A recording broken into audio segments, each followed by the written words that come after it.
Si Bitcoin ay pumalo na po sa higit $90,000 matapos mag-announce ang Federal Reserve ng pagtatapos ng quantitative tightening or QT. Hindi lang ito simpleng pump. Ito ay indikasyon ng bagong liquidity na pumasok sa market, bagong demand at saka bagong wave ng mga investors.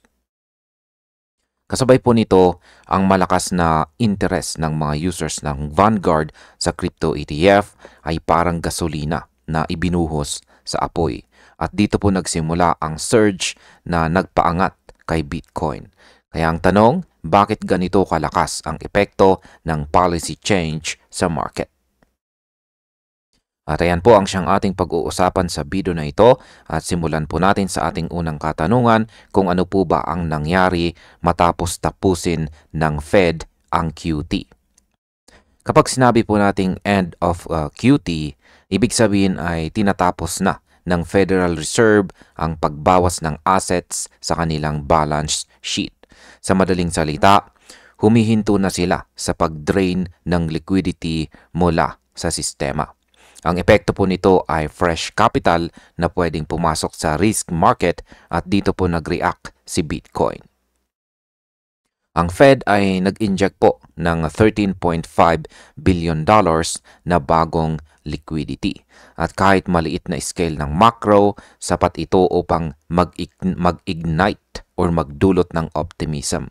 Kaya sa pagputok po ng balita, agad bumilis ang sentiment at sumunod ang price action ni Bitcoin papunta sa $90,000 na zone. Ngayon, bakit ang end ng QT ay parang green light para kay Bitcoin?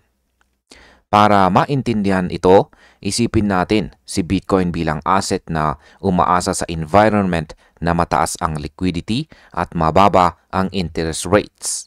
Sa panahon na active ang QT, parang kumukupas ang kulay ng market dahil hinihigop ng gobyerno ang pera sa circulation. Pero sa oras na i-off ang vacuum, nagsisimulang gumalaw ang mga investors papunta sa mga assets na may mataas na reward potential. At dito po pumapasok si Bitcoin dahil siya ang pinakakilalang inflation hedge at pinaka-liquid na crypto asset. Ito ang dahilan kung bakit biglang nag-spike ang kanyang demand. Ano naman po ang papel ng Vanguard at crypto ETF access? Isa pang napakalaking trigger ay nang i-announce po ng Vanguard na papayagan na nila ang trading ng crypto ETF tulad po ng BTC, ETH, XRP at SOL simula po nitong December 2. Ito ang malaking bagay dahil si Vanguard ay tahanan ng milyong-milyong conservative investors. Sila ang mga taong kadalasang nakalagay lang sa bond stocks at saka index funds. Kaya noong binuksan ang pinto sa kanila, parang floodgate ng bagong liquidity. Tinawag ito ng mga analyst bilang the Vanguard effect. Ayon po kay Ginong Eric Balcunas, tumalon si Bitcoin ng 6% eksaktong oras na nagsimula ang ETF trading ng kanilang customers. Ngayon, paano naman po naaapektuhan nito ang mga short sellers at market structure? Kapag ang presyo ay biglang umakyat sa ganitong scale, automatic na nagkakaroon ng liquidation cascade sa mga naka-short. Sa paglagpas po ni Bitcoin sa $90,000, halos $135 million worth ng positions ang nalinis sa market ayon po sa CoinGlass. At ang liquidation na ganito ay hindi lang simpleng pangyayari. Ito po ay nagiging fuel or gasolina na lalo pang nagtutulak sa presyo pataas dahil ang shorts ay napipilitang bumili para magsara ng position. Kapag nangyayari po ito sa macro announcement environment, lalo itong nakakatakot para sa mga bears. At dito, nagiging mas agresibo ang bullish momentum. Ngayon ay bakit may mga investors na bumabalik sa crypto dahil sa rate cut? Kasama po sa narrative ngayon ay ang inaasahang rate cuts ng Federal Reserve. Kapag bumaba po ang interest rate, bumababa ang attractiveness ng bonds at cash at tumataas ang appeal ng long duration assets tulad ni Bitcoin. Ang mga analyst gaya po ni Ginoong Tom Lee ay nagsasabing kaya nitong dalhin si Bitcoin sa bagong ATH bago pa mag-February. Kapag nag-print ang Fed ng easing cycle, maraming funds ang mag-reallocate papunta sa crypto ETF, spot Bitcoin at institutional custody solutions. Dahil sa ganitong macro setup, nagiging mas confident ang mga investors kaysa sa nakaraang taon. Ano naman po ang ibig sabihin nito para sa mga retail investors na katulad natin?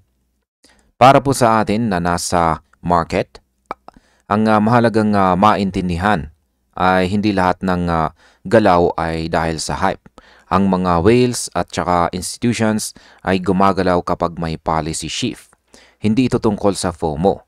Ito ay tungkol sa environment kung saan mas madali kumita si Bitcoin.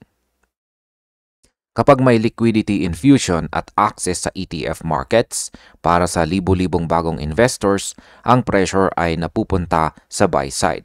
Kung nag-aantay ka ng deeper correction pero bullish ang macro, madalas ikaw ang nahuhuli. Kaya kailangan po nating maging observant sa mas malawak na picture. Ngayon, ano naman po ang mga posibleng scenario sa susunod na buwan?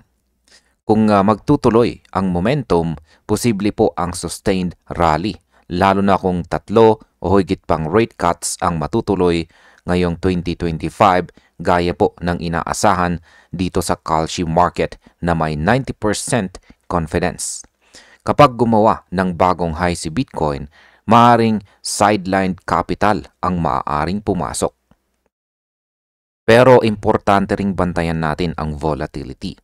Dahil sa bawat parabolic run, may corrections na humihila sa mga traders.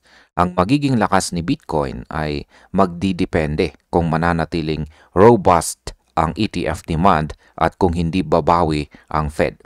Dahil dito nagiging mas mahalaga po ang pasensya kaysa sa panic trading.